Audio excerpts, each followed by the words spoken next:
सभी साथियों को नमस्कार। आज के इस वीडियो में हम बात करेंगे रेलवे ग्रुप डी एग्ज़ाम 2026 के लिए इम्पोर्टेंट क्वेश्चनों के बारे में।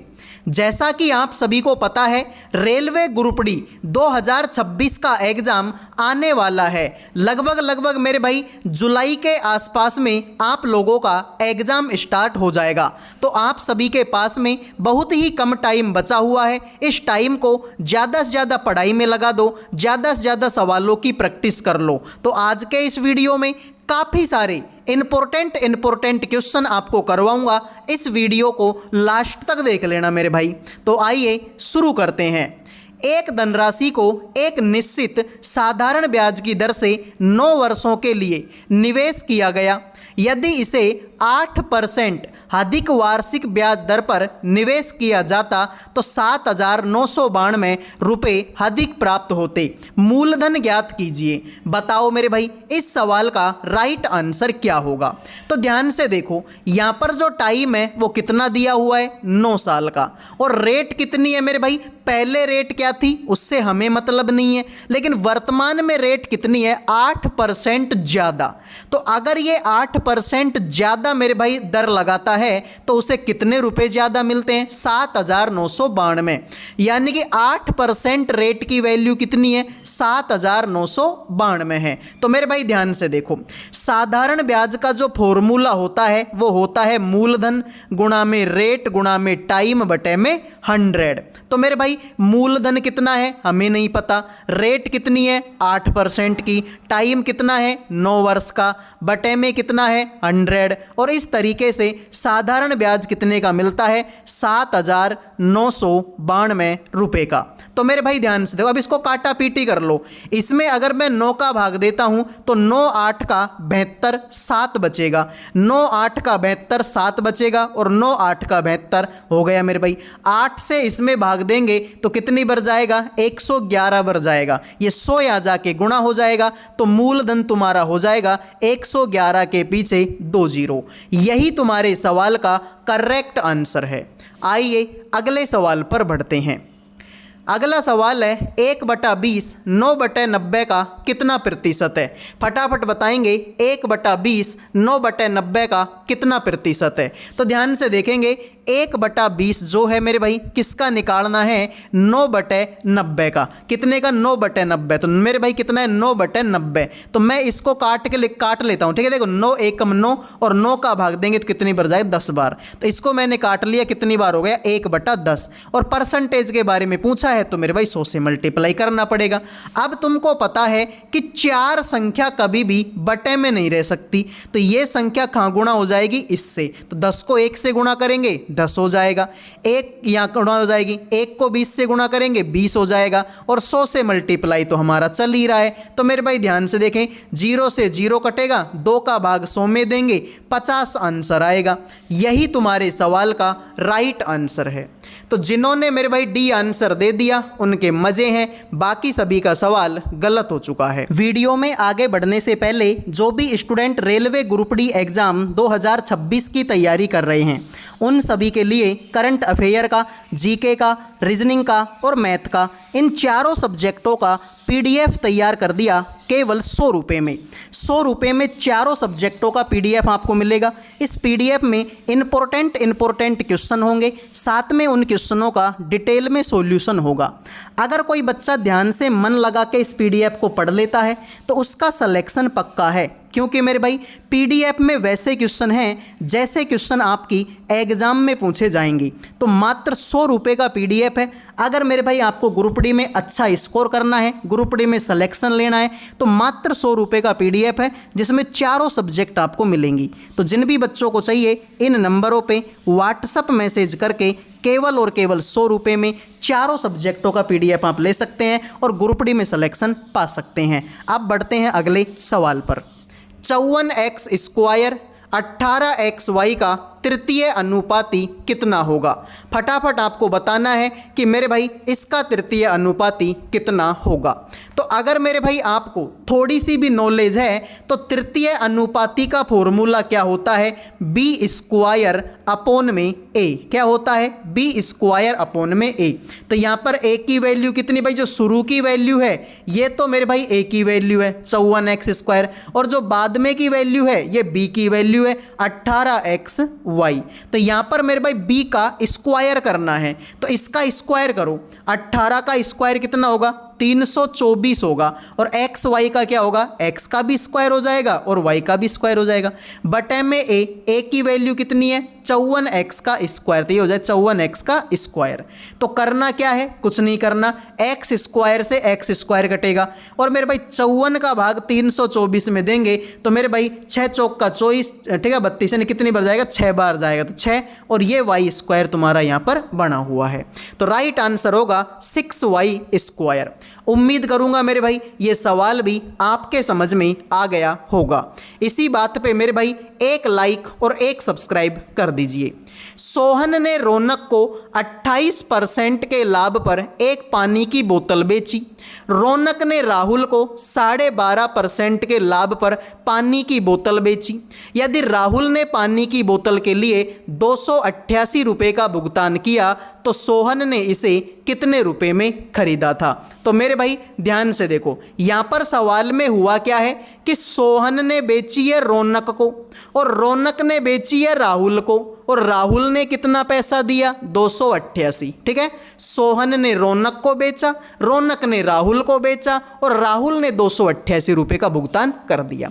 तो सर राहुल ने कितने का भुगतान किया, 288 का, और 288 रुपये का भुगतान कब किया है, जब इसको तो कितने में मिली है, ये 12.5% के लाभ पर। तो लाभ है तो 100 में जुड़ेगा, तो 100 में अगर 12.5 को जोड़ेंगे तो आंसर होगा 112.5, और परसेंटेज है तो मेरे भाई 100 से गुणा करना ही पड़ेगा।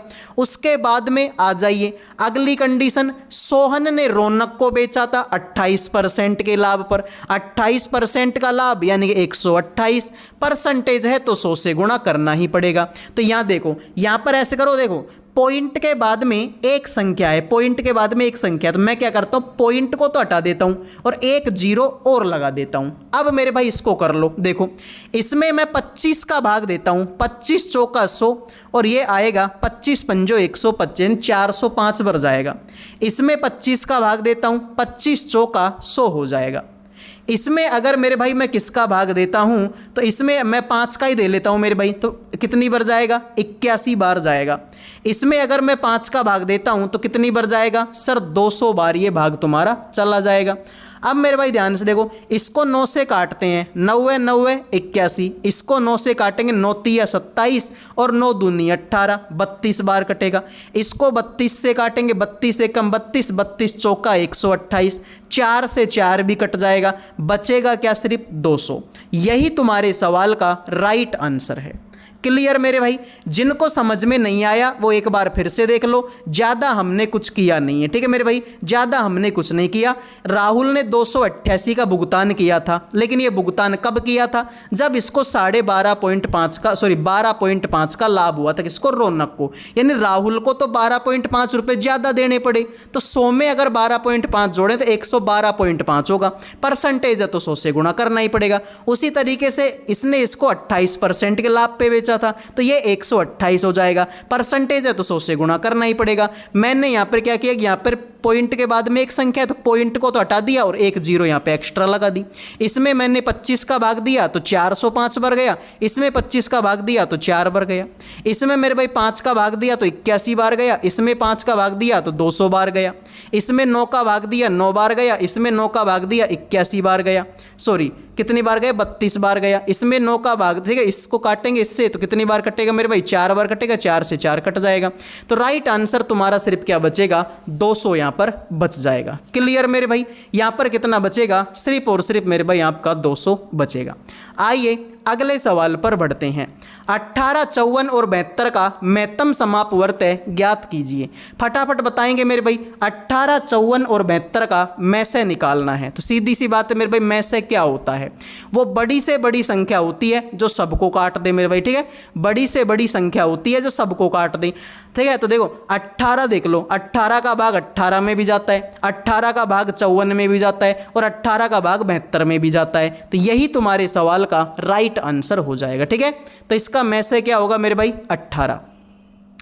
उस त्रिभुज का क्षेत्रफल ज्ञात कीजिए जिसकी दो लंबवत भुजाओं की लंबाई 4 सेंटीमीटर और 5 सेंटीमीटर है। तो मेरे भाई त्रिभुज का क्षेत्रफल देखो, मान लो कि ये तुम्हारा कोई त्रिभुज है, तो इसकी लंबवत भुजा कौन सी हो गई? एक लंबवत भुजा ये है, एक लंबवत भुजा ये है। तो मेरे भाई एक आधार हो गया, एक लंब हो गया। तो फॉर्मूला बनेगा 1/2 आधार गुणा ऊंचाई। तो एक आधार है, एक लंब है, तो आधार गुणा में ऊंचाई। तो 5 चौका 20, 20 में 2 का भाग देंगे, 10 बार आएगा। यही तुम्हारे सवाल का करेक्ट आंसर है। तो जिन्होंने आंसर दे दिया है 10 सेंटीमीटर उनके मजे हैं, बाकी सभी का गलत हो गया। आइए, एक दीवार घड़ी की मिनट की सुई 63 सेंटीमीटर लंबी है। 11 सेकंड में मिनट वाली सुई के सिरे द्वारा बनाए गए चाप की लंबाई ज्ञात कीजिए। तो मेरे भाई ध्यान से देखो, यहाँ पर अगर तुम थोड़ी बहुत भी घड़ी की नॉलेज रखते हो ना, घड़ी आपने सबने देखी होगी, मैं तुमको थोड़ा एक्सप्लेन कर देता हूँ। ये तुम्हारी घड़ी है, इसमें मेरे भाई यहाँ पर बीचों बीच 12 होता है, फिर उसके बाद में 1, 2, 3, 4, 5, 6, 7, 8, 9, 10, 11 इस तरीके से होते हैं। तो मेरे भाई ध्यान से देखो कि यहाँ पर ये जो कोण बना होता है ना, ये एक कोण, ये 30 डिग्री का होता है। भाई देख लो, ये देखो पूरा जो गोला होता है वो कितने का होता है? सर पूरा गोला 360 डिग्री का होता है। तो 360 में से इसमें कितने खाने हैं? एक खाना, 2, 3, 4, 5, 6, 7, 8, 9, 10, 11, 12 खाने हैं। तो इसमें अगर मैं 12 का भाग दूंगा, 12 तिया 36। यानी कि मेरे भाई कहने का मतलब ये है कि ये जो एक खाना है ना, एक खाना ये 30 डिग्री का होता है। मैं बोलूँ ये खाना कितने का होगा? ये भी 30 का। ये खाना कितने का होगा? ये भी 30 का। यानी कि मेरे भाई जो एक खाना होता है वो कितने डिग्री का होता है? 30 डिग्री का होता है। और एक खाने में मिनट कितनी होती है? 5 मिनट होती है मेरे भाई। अरे ये 5 मिनट ही तो है भाई। मैं तुमसे बोलूँ 12 और 1 के बीच में कितनी मिनट है? 5 मिनट। 1 और 2 के बीच में 5 मिनट, ये भी 5 मिनट, ये भी 5 मिनट, ये भी, ठीक है। तो 5 मिनट, यानी कहने का मतलब है कि 5 मिनट में 30 डिग्री का कोण बनता है, ठीक है मेरे भाई। 5 मिनट में कितने का कोण बना? 30 डिग्री का कोण बना। तो मैं तुमसे पूछूं तो 1 मिनट में कितने का बनेगा? तो मेरे भाई 5 से काटेंगे तो 1 मिनट में कितने का बनेगा? 5 6 30, यानी 6 डिग्री का। 1 मिनट में 6 डिग्री का बन गया। अगर मैं तुमसे पूछूं 60 सेकंड में, तो 60 सेकंड बोल दो चाहे 1 मिनट बोल दो, बात तो एक ही है। तो 60 सेकंड में भी कितने का बनेगा? 6 डिग्री का बनेगा। मैं अगर इसको काट दूं कि मुझे बताओ 1 सेकंड में कितने का बनेगा, तो 1 सेकंड में कितने का बनेगा? 60 इसके नीचे आ जाएगा। तो ये हो जाएगा 6/60। इसको 6 से काटेंगे, 6 एकम 6, इसको 6 से काटेंगे 10 बार कटेगा। तो यहाँ पर 11 सेकंड बोल रहा है, तो 11 सेकंड में कितने का कोण बनेगा? तो सर इसको 11 से गुणा कर दो। 1 को 11 से गुणा करेंगे तो 11/10। तो यानी 11 सेकंड में जो कोण बनेगा वो कितने का बनेगा? 11/10 का। तो मेरे भाई चाप की लंबाई का फॉर्मूला होता है θ/360 गुणा में 2πr। तो थीटा की वैल्यू कितनी है? 11/60, सॉरी 11/10, ठीक है। तो 11/10 हो गया, बटे में 360 हो गया, और गुणा में मेरे भाई 2 तो चल ही रहा है। पाई की जगह पे 22/7 करेंगे और त्रिज्या कितनी है मेरे भाई? आपकी 63 हो जाएगी। तो अब मेरे भाई कुछ नहीं करना, देखो सीधी सी बात है कि 3 संख्या तो बटे में रह नहीं सकती भाई, 3 संख्या बटे में नहीं रह सकती। तो ये जो 360 है ये यहाँ जाके गुणा हो जाएगा। तो मैं ऐसे कर लेता हूँ, इस 10 को तो हटा देता हूँ और इसके नीचे एक 0 और लगा देता हूँ, ठीक है। अब ये तुम्हारा हो जाए। देखो 7 से काटेंगे 7 नाम का 63, इसको 9 से काटेंगे 9 चौका 36, यानी कि कितनी बार कटेगा? 400 बार। इसमें अगर मैं 2 का भाग देता हूं तो ये कितनी बार कटेगा? 11 बार। इसमें 2 का भाग दूंगा तो 200 बार कटेगा। इसमें 2 का भाग दूंगा तो 100 बार कटेगा। मेरे भाई 11 गुणा 11 121 होता है। 121 में 100 का भाग दूंगा 1.21 आएगा, बात खत्म। तो जिन्होंने सी आंसर दे दिया उनका सही है, बाकी सभी का सवाल गलत हो गया। देखने में लग रहा होगा कि ये सवाल बहुत कठिन है। मेरे भाई कुछ भी कठिन नहीं है, कुछ भी तो मैंने नहीं किया, सीधी सी बात है। अभी मैंने तुमको समझाया कि 5 मिनट में 30 डिग्री का कोण बनता है, तो 1 मिनट में कितने का बनेगा? 5 एकम 5, यानी 1 मिनट में 5 6 का 30, 1 मिनट में 6 डिग्री का कोण बनेगा। अब 1 मिनट में 60 सेकंड होती है, तो 60 सेकंड में भी 6 डिग्री का बनेगा।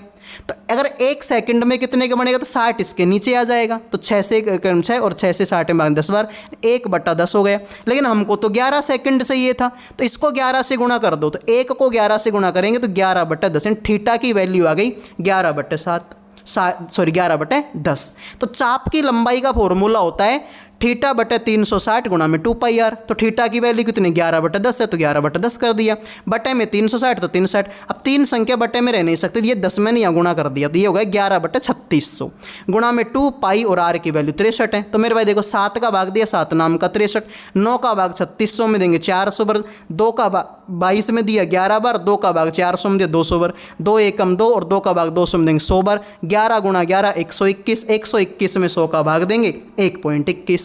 आइए अगले सवाल पर बढ़ते हैं। यदि 6250 रुपये अंकित मूल्य वाली एक वस्तु को 250 रुपये में बेचा जाए तो छूट प्रतिशत बताओ कितना होगा? तो बताइए मेरे भाई इस सवाल का आंसर क्या होगा? मेरे भाई 6250 रुपये की वस्तु है और जिसको बेचा कितने में गए? सिर्फ और सिर्फ 250 रुपये में। तो कितने की छूट दे दी? 6000 रुपये की छूट दे दी। कितने रुपए की चीज़ पर? 6250 रुपये की चीज़ पर। परसेंटेज है तो 100 से गुणा करना ही पड़ेगा, तो 0 से 0 कटेगा, 25 का भाग 625 देंगे, 25 बार जाएगा, 2500 का 100, 25 का भाग 600 में देंगे, 25 दूना 50 और 100 बचेगा, 2500 के 100 और 2400 के कितना होता है? 2400 के 96 होता है। यही तुम्हारे सवाल का राइट आंसर हो जाएगा। तो जिन्होंने आंसर दे दिया 96% उनके मज़े हैं, बाकी सभी का सवाल गलत हो गया है। आइए, एक वॉशिंग मशीन की कीमत एक टीवी की कीमत से 75% कम है।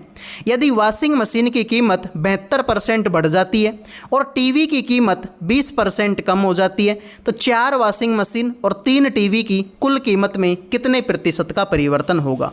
तो मेरे भाई ध्यान से देखो, एक तरफ तो मेरे भाई तुम्हारे पास में टीवी है, एक तरफ तुम्हारे पास में वॉशिंग मशीन है। तो तुमसे बोला कि वॉशिंग मशीन की कीमत टीवी की कीमत से 75% कम है। मान लो कि टीवी तुम 100 रुपये की लेके आते हो, तो इसकी तो 75% कम है, यानी कि ये तो 25 रुपये की है। तो मेरे भाई इसको काटेंगे, 25 एकम 25 और 25 चौका 100। तो टीवी हो गई कितने रुपए की? 4 रुपये की, और वॉशिंग मशीन हो गई कितने रुपए की? 1 रुपये की। अब मेरे भाई ध्यान से देखो, वॉशिंग मशीन की कीमत 72% बढ़ रही है, तो वॉशिंग मशीन की कीमत में तो क्या हो गया? 72% का क्या हो गया मेरे भाई? बढ़ गया।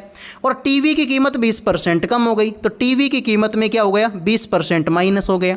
तो यहाँ पर बोला कि 4 वॉशिंग मशीन है और 3 टीवी है। अब टीवी कितनी है मेरे भाई? तो कलर चेंज कर लेते हैं, ठीक है मेरे भाई। टीवी कितनी है आपकी? 3 है। और वॉशिंग मशीन कितनी है? 4 है। वॉशिंग मशीन 4 है, टीवी 3 है। तो मेरे भाई देख क्या करेंगे, 4 से 4 कट जाएगा, 20 3 60, तो ये तो हो गया माइनस का 60 और ये हो गया 72 एकम 72, ये हो गया प्लस का 72। तो 72 में से 60 घटेगा तो 12 बचेगा। कितने में से मेरे भाई? आप बोलेंगे 3 तो ये था और 1 ये बच रहा था, 3 और 1 4। परसेंटेज है तो मेरे भाई 100 से गुणा करें या फिर ऐसे कर लो, 4 तिया 12, 3% तुम्हारा आंसर हो जाए, ठीक है। 3% की वृद्धि होगी, क्योंकि 60 तो माइनस का है, 72 प्लस का, तो प्लस वाला ज़्यादा है, तो ज़्यादा है तो माइनस प्लस का ही आंसर आएगा। तो राइट आंसर मेरे भाई तुम्हारा क्या होगा? 3% की वृद्धि। एक बार फिर से देख लो, तुमसे बोला था कि मेरे भाई वॉशिंग मशीन की कीमत टीवी की कीमत से 75% कम है, तो टीवी अगर 100 रुपये की आती है तो वॉशिंग मशीन कितने की आएगी? 25 रुपये की आएगी। 25 एकम 25 और 25 सौ का 100। यहाँ पर बोला कि वॉशिंग मशीन की कीमत 72% बढ़ेगी, तो मैंने प्लस का 72 लिख दिया। टीवी की कीमत 20% कम होगी, तो मैंने माइनस का 20 लिख दिया, ठीक है मेरे भाई। फिर बोला कि वॉशिंग मशीन तो 4 है, तो वॉशिंग मशीन को 4 से गुणा किया। टीवी तो 3 है, तो मैंने इसको 3 से गुणा कर दिया। 4 से 4 कटेगा, 20 को 3 से गुणा करेंगे माइनस का 60, 72 को 1 से गुणा करें 72, 72 में से 60 घटेगा तो 12 बचेगा। 3 तो ये बच रहा था, 1 ये बच रहा, 3 और 1 4, तो 4 तिया 12। यही तुम्हारे सवाल का आंसर हो जाएगा। आइए भाई, यहाँ पर बोला है कि 10 वर्ष के बाद में ए की आयु बी की आयु से सॉरी 10 वर्ष बाद ए की आयु बी की 10 वर्ष पूर्व की आयु से दोगुनी होगी। यदि ए जो है बी से 9 वर्ष बड़ा है तो ए की वर्तमान आयु क्या होगी। तो अगर मेरे भाई तुम इस सवाल को वो एक्स मान के करोगे वगैरह वगैरह करोगे तो मेरे भाई टाइम बहुत लगेगा। तुम ऐसे करो, इसको ऑप्शनों से कर लो। तो अगर मैं पहला ऑप्शन देखूँ तो मैं मानूंगा ए की वर्तमान आयु कितनी 38 साल।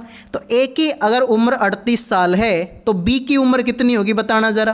तो सर ए जो है बी से 9 वर्ष बड़ा है तो बी की तो फिर 29 साल ही होगी। अरे 29 में 9 जोड़ेंगे तभी तो 38 होगा।